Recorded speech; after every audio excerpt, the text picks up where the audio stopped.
Hello friends, இன்றைக்கி ஒரு சூப்பரான வீடியோ தான் நீங்கள் பார்க்க போகிறீங்க. திண்டுக்கல் ஸ்டைல் தலப்பாக்கட்டி பிரியாணி தான். அவங்க வந்து யூஸ் பண்ணுற மசாலாஸும் கலர்ஸும் நம்மளுக்கு வந்து ஒரு டெக்ஸ்சரே டிஃப்ரெண்ட்டாக இருக்கும்.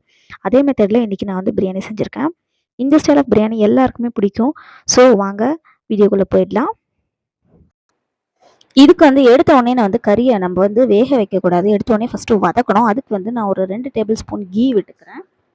கீ விட்டுக்கிட்டு நம்ம வந்து எவ்வளோ அளவு ஆட்டுக்கறி எடுத்துருக்கோமோ, இது வந்து திண்டுக்கல் தலப்பாக்கட்டி ஸ்டைல் மட்டன் பிரியாணி தான். சிக்கன் இதே மாதிரி மெத்தடில் நீங்கள் செய்யலாம்.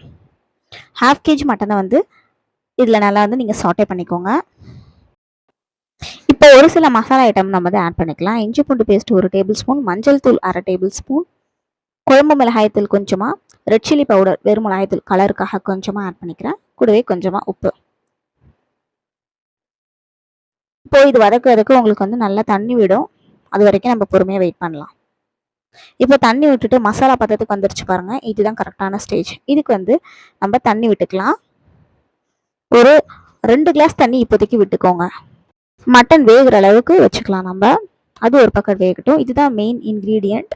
மிளகு, பட்டை, ஏலக்காய், பிரியாணி இலை, கல்பாசி, அன்னாசி மொக்கு, தனியா, சீரகம், சோம்பு, இதெல்லாமே நான் இந்த அளவுக்கு வந்து கொரகொரன்னு பவுடராக அரைச்சி வச்சுக்கிட்டேன். இதுதான் வந்து மெயின் இன்க்ரீடியன்ட்.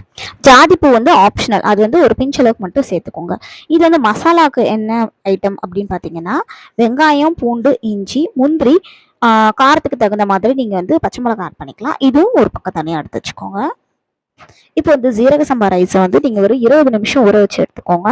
ஒரு வாயகண்ட பாத்திரத்தில் இது மாதிரி பிரியாணி சட்டி மாதிரி எடுத்துக்கோங்க. அப்போ தான் வந்து அரிசி நல்லா வெந்து வரும். நெய் பாதி, எண்ணெய் பாதி. இதில் வந்து பார்த்தீங்கன்னா 100 கிராம் நெய், 100 கிராம் எண்ணெய் வந்து நான் விட்டுருக்கேன்.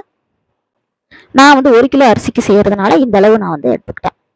இப்போ நம்ம அரைச்சி வச்ச பேஸ்ட்லேயே இதில் இஞ்சி பூண்டு எல்லாமே வந்துடும் உங்களுக்கு. ஸோ வெங்காயம், பச்சை மிளகாய், முந்திரி போட்டு அரைச்ச பேஸ்ட்டு, கூடவே காரத்துக்கு தகுந்த red chilli powder 2 table spoon. இது ஏன் இப்போ சேர்க்குறோன்னா கலர் வரும் நல்லா, அதுக்காக சேர்க்குறோம்.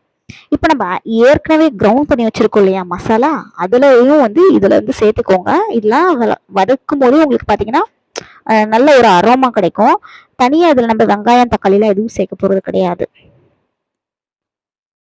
இப்போ தேவையான அளவு கல்லுப்பு நல்லா வதக்கி விட்டுக்கலாம். இந்த கப்பில் 200 ml இதில் வந்து நான் கேர்டை ஆட் பண்ணிக்கிறேன். தயிர் வந்து புளிக்காமல் இருக்கணும். ரொம்ப புளிச்ச தயிர் ஆட் பண்ணாதீங்க. லைட்டாக வந்து நம்மளுக்கு புளிக்காமல் இருந்தால் அது நல்லாயிருக்கும். இப்போ இந்த ஸ்டேஜில் வந்து கொரியாண்டரும் மின்ட் லீஃபும் ஆட் பண்ணிக்கலாம் நம்ம. இன்னொரு விஷயம், இது எல்லாமே தக்காளி சேர்க்க போகிறது கிடையாது. இந்த புளிப்பு சுவைக்கு பார்த்தீங்கன்னா நீங்கள் தயிர் மட்டும்தான். ஸோ பார்த்து ஆட் பண்ணிக்கோங்க.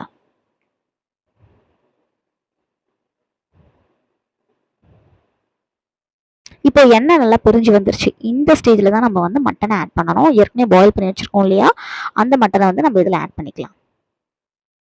மட்டனை வதக்கி வேக வச்சதுனால சீக்கிரமாக மட்டன் வெந்துடும், அரோமாவும் நல்லாயிருக்கும். அதனால தான் இதுக்கு இந்த மாதிரி வேக வைக்கிறது. இப்போ நம்மளுக்கு கிரேவி கன்சிஸ்டன்சி வந்துருச்சு பாருங்க. இதை வந்து நல்லா வதக்கி விட்டுக்கோங்க. ஒரு 5 நிமிஷம் அப்படியே விட்டுடுங்க, எண்ணெய் பிரிஞ்சு வரும். இப்போ தாங்க முக்கியமான அளவு தண்ணி அளவு. நீங்கள் எந்த கிளாஸில் ரைஸ் அளந்துக்கிறீங்களோ அந்த கிளாஸில் வந்து நீங்கள் எடுத்துக்கோங்க. இதில் நான் வந்து இந்த கப்பில் வந்து 4 கப்பு ரைஸ் எடுத்துக்கேன். அதுவும் ஜீரக சம்பா ரைஸுக்கு தான். சீரக சம்பாவுக்கு நிறைய பேர் நிறைய விதமான அளவு வந்து வைப்பாங்க. நான் வந்து 1 கிளாஸ் ரைஸுக்கு 1.25 கிளாஸ் தான் தண்ணி வச்சுருக்கேன். மொத்தமாக 4 கப்பு ரைஸுக்கு 5 கப்பு வாட்டர் தான். நான் 1க்கு 1.25 ஊற்றிருக்கேன். பிரியாணி குழவா வேணும் அப்படின்னு நீங்கள் நினச்சிங்கன்னா, நல்லா குழவா தான் எனக்கு சாப்பிட பிடிக்கும் அப்படின்னு நினச்சிங்கன்னா நீங்கள் வந்து ஒரு 1/2 கிளாஸ் எக்ஸ்ட்ரா ஊற்றிக்கலாம். இது வந்து கரெக்டான ஸ்டேஜு. நல்ல உதிரியாக கிடைக்கும். இப்போ வந்து நம்ம வந்து தம் போட்டுடலாம். நல்லா ஒரு 2 நிமிஷம் கழிச்சு இந்த மாதிரி ஒரு பெரிய தோசைக்கல் வந்து அடியில் வச்சுக்கோங்க. அடியில் வச்சுட்டு மேலே வந்து இந்த மாதிரி நல்லா சீல் பண்ணிக்கோங்க. சீல் பண்ணிவிட்டு ஒரு சப்பாத்தி மாவோ எதுவாக இருந்தாலும் நீங்கள் வந்து தம் ஒரு 30 நிமிஷம் போடுங்க. அப்படியே சிம்மிலே 30 நிமிஷம் கழிச்சு ஓப்பன் பண்ணிடாதீங்க. ஒரு 10 மினிட்ஸ் விட்டுட்டு அதுக்கப்புறமா ஓப்பன் பண்ணுங்க. பிரியாணி பொறுத்த வரைக்கும் தம்மு தாங்க ரொம்ப மெயின். அதுக்கு வந்து பொறுமையாக இருக்கணும் கண்டிப்பாக. ஸோ நீங்கள் ப்ராசஸ்லாம் முன்னாடியே செஞ்சு வச்சிங்கன்னா அந்த தம் போடுற ப்ராசஸ்க்கு நீங்கள் ஒரு 40 மினிட்ஸ் தனியாகவே ஒதுக்கி வச்சுடுங்க. பாருங்கள் எவ்வளோ சூப்பராக வந்திருக்கு இந்த மட்டன் பிரியாணின்னு. ஹோட்டலில் சர்வ் பண்ணுற கலர் உங்களுக்கு அப்படியே கிடச்சிருக்கு. இதே மாதிரி மெத்தடில் நான் சொல்கிற மாதிரி நீங்கள் செஞ்சு பாருங்கள். உங்களுக்கு தலப்பாக்கட்டியில் போய் சாப்பிட்ட ஃபீலிங் கண்டிப்பாக கிடைக்கும். அப்புறம் எதுக்கு வெயிட் பண்ணுறீங்க? நாளைக்கு சண்டே வருது, உடனடியாக இதை செஞ்சு நீங்கள் ட்ரை பண்ணி பார்த்துருங்க. இந்த வீடியோ பிடிச்சிருந்தா லைக் பண்ண மட்டும் மறந்துடாதீங்க. ஓகே ஃப்ரெண்ட்ஸ், இன்னொரு வீடியோ உங்களை மீட் பண்ணுறேன். அன்டில் தென், டேக் கேர், பாய்.